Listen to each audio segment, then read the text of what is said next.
The blaring headlines in 2017 to 2020 must have shocked many South Korean readers of the news and international readers as the process of impeaching President Park Geun-hye filled the newspapers non-stop, the story dripping each day with more and more scandal. In late 2016, a reporter from Korea's national television network, JTBC, found a laptop belonging to Choi Soon-sil while digging through the trash outside Choi's Seoul residence.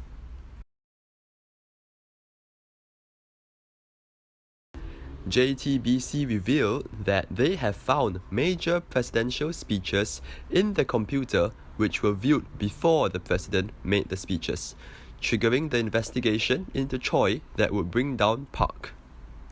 On October 25, 2016, Park made her first public apology. On October 31, 2016, state prosecutors arrest Choi on suspicion of exerting inappropriate influence over state affairs. On November 4, 2016, Park makes her second televised apology, saying she would take responsibility if found guilty. 송구스럽게 생각합니다. 성실하게 조사에 임하겠습니다. On November 20th, 2016, prosecutors indict Choi on charges of abuse of power and attempted fraud. On December 9th, 2016, Parliament votes to impeach Park. She is stripped of powers while awaiting a court decision on the vote. On February 17th, 2017, Samsung Group chief J.Y. Lee was arrested for a suspected role in the scandal. On February 28th, 2017, Special Prosecutor indicts Lee and other company executives for bribery and embezzlement. On March 6, 2017, the Special Prosecutor says that Park colluded with Choi to take bribes from the Samsung Group, paving way for her to be prosecuted if she is ousted from office. On March 9, 2017, Lee's trial begins on charges of bribery and embezzlement. He was indicted on charges including pledging 43 billion won, $37.24 million, in payments to Choi. On March 10, 2017, the Constitutional Court ruled unanimously to uphold the parliamentary decision, and Park became South Korea's first democratically elected president to be removed from office. On April 6, 2018, Park was found guilty of corruption, sentenced to 24 years in prison, and fined 18 billion won, $17 million. However, she was later granted a retrial, and on July 10, 2020, her sentence was reduced to 20 years.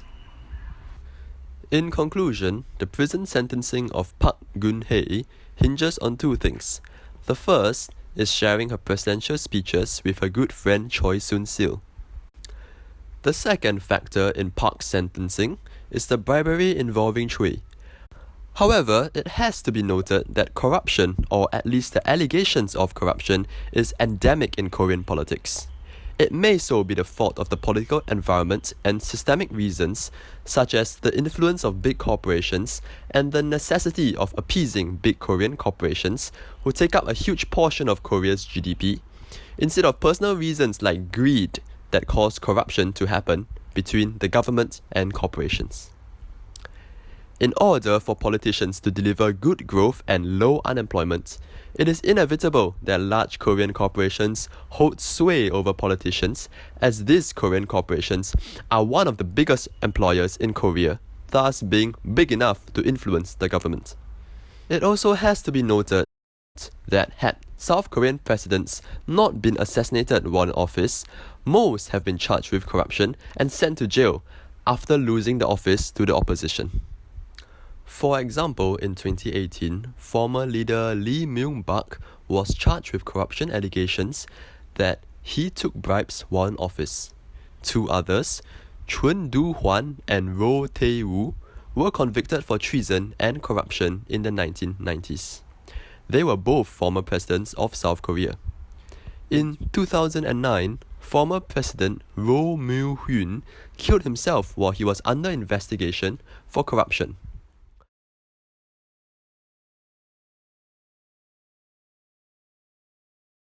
Park Geun-hye's personal life story is a long and tragic one, which could and should deserve a movie in its own right. But who is Park Geun-hye? In this section, we will look at the tragic life of Park Geun-hye. Park Geun-hye was born in Daegu, South Korea in 1952.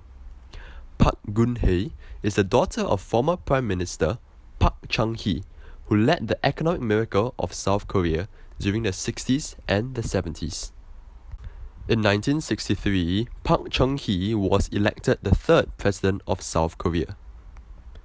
In 1974, Park's mother is killed by a bullet fired by a pro-North Korea assassin trying to kill her father.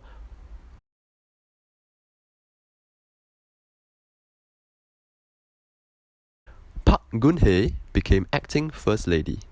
Park was only 22 years old that year. Ever since the assassination of her mother, Park Geun-hye has stepped up her role and became the First Lady of South Korea, accompanying his father to international visits and always appearing by his side.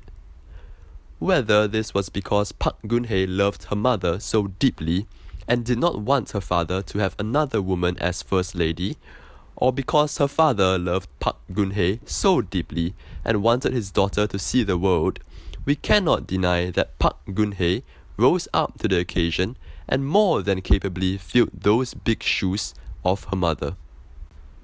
In 1977, it was believed that Park Geun-hye became friends with Choi Soon-sil. In 1979, Park's father was assassinated by his close friend and director of the KCIA, Kim Jae-gyu. Park Geun-hye has lived a quiet life since the death of her father, and it was in this period of grief that her friendship with Choi deepened. In 1998, Park returns to political life after years of seclusion and becomes a member of the Korean Parliament. In 2004, Park became the leader of the Conservative Party in Korea.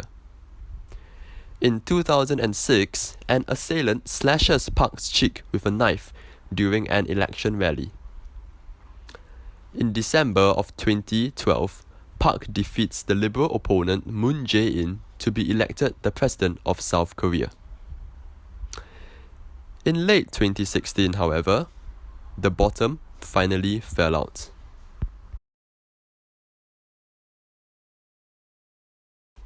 There has been no life like Park's. It is impossible to look at her story and what she has overcome without feeling pity for this girl who has been through so much and whom life had treated so unfairly.